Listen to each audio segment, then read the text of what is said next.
Sveikas!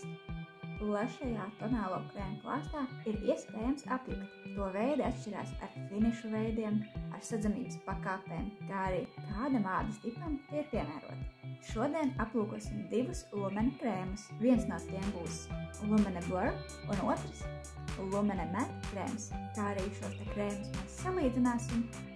Vienu krēmu es uzklāšu savas sejas vienas puses, bet otru krēmu uz otras sejas puses. Abiem šiem tonālajiem krēmiem ir pieejami 5 toņi, bet man ir tonis numur 1 ar nosaukumu Classic Beige. Un pats galvenais, lai tonālais krēms uz sejas ādas varētu uzklāties vienmērīgs un būtu gluds, ir jāpatur prātā arī savas ikdienas sejas kopšanas rutīna. Ādai ir jābūt attīrītai, tonizētai, mitrinātai, kā arī pirms tonālā krēma ir jāizmanto bāze. Pirms tonālā krēma uzklāšanas es par savu seju esmu parūpējusies, tā ir attīrīta un mitrināta, kā arī uz tās ir uzklāta dekoratīvās kosmētikas bāze. Lumene Blur krēmam ir augstas sadzamības pakāpe, un tas izlīdzina poras, kā arī tam ir vidēji matēts finišs. Produkts ir piemērots visiem ādas tipiem, un tā sastāvā ir arktiskais avotu ūdens un kopjoši ziemeļu virši.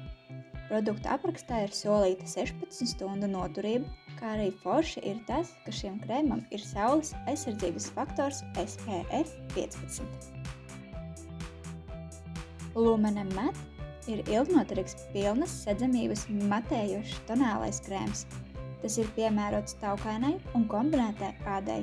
Šim produktam arī sastāvā ir arktiskā vīgrieze, kas palīdz saglabāt mitruma līdzsvaru, un arktiskais avotu ūdens ilgstošai ādas mitrināšanai. Šī krēma galvenais uzdevums ir samazināt ādas taukaino spīdumu.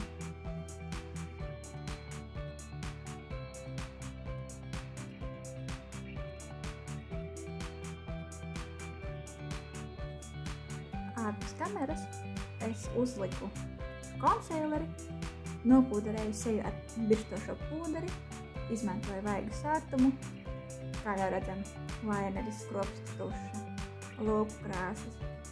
Un noslēgumam visam pāri es izpūtu kosmētikas fiksatoru, lai kosmētika turētos uz sejas ilgāk. Skatoties milzīgu atšķirību es pagaidām neredzu, vienīgais šajā pusē šis krēms likās, kad ir mazdrusciņas sadzošāks nekā šis. Tagad ir 3:00 dienā. Tiksimies pašā vakarā pirms kosmētikas noņemšanas, un tad es pastāstīšu, kādas bija manas sajūtas katrā dienas pusē, un paskatīsimies, vai kaut kur ir kaut kādas atšķirības.